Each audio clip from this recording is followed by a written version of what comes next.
Hey, this is John from Data Driven Marketing. I wrote the article you've just read on Demio. I wanted to give you a little bit more detail in case it's helpful in a video to talk you through the whole process. So this is the webinar funnel that I just kind of gave you the details of in that article. And I'll just take you through from the beginning. We're going to go through it one little step at a time. It's over here. So if we look back at the beginning, the idea is you have an opt-in form with traffic coming in from your website or Facebook ads, that kind of thing.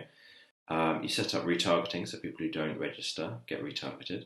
You have a confirmation email that they get. After that, you have a thank you page with a survey, and that gives you the chance to learn a little bit more about your customers when they've just registered. You then have 2 pre-frame emails. The idea of these is to warm people up, to get them in the right mood before the webinar. So you have a couple of videos that you link to with useful information that's just going to set them up so they're thinking, oh, I really want to attend this webinar, this sounds exciting. Also set up authority ads. This is like linking to a podcast you've been on or an article that's been written about you or something on somebody else's site, so that people are excited to hear, they recognize you as an authority in this topic. Then have some reminder emails, 24 hours, 1 hour and 15 minutes before the webinar, and a text message. Now, in order to have this, you need to have that as part of the registration. So you can either have it in the opt-in page or better, have it in the thank you survey page, which means that you get that for the people who decide to give it, which is actually quite a reasonable proportion of people will do that. And that's like a reminder for people to turn up. That increases the show-up rate. Now, at the end of the webinar, you point people off to a sales page. This is a webinar funnel specifically for selling online courses, but I'll show you like a variation of this for if you're selling something else. So you have the sales page at the end, you point people to.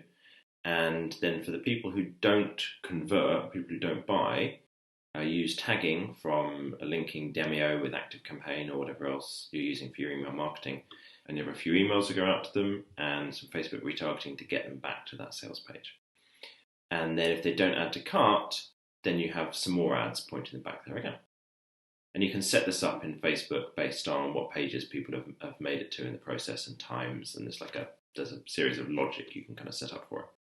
Now, if they didn't attend the webinar, you want to get them back to watch the replay.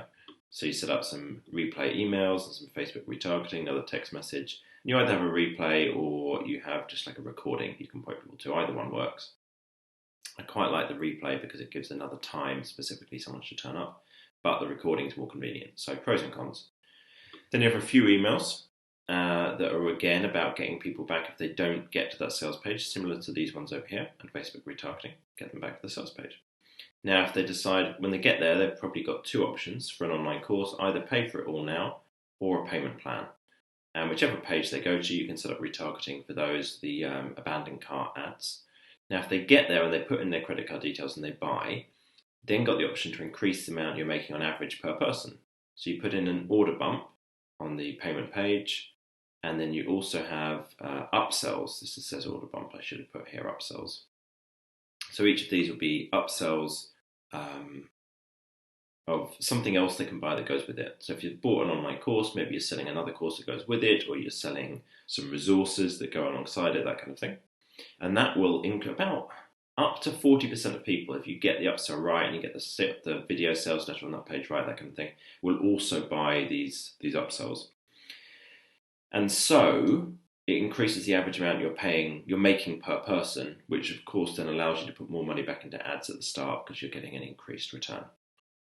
And you have a couple of upsells and possibly downsells as well, which is like cheaper versions or payment plans for those same upsells here, and then put them through to a confirmation. Now, if you're selling something through an appointment, through phone calls, that kind of thing, you have the same thing, but the sales page is just about getting people to book an appointment. So everything up to that point is the same, but then you just have book a call as that step there. Now, if you're looking at this and thinking, man, that looks like a lot of work, well, the reason it looks like a lot of work is because it is. There's a lot of stuff in here. This is worthwhile as a front-end webinar funnel. So if you're running ads, you want to get every part of this optimized so that you can get as much return as possible so you can then put more money back into ads. You can afford to put more money into ads to drive more traffic.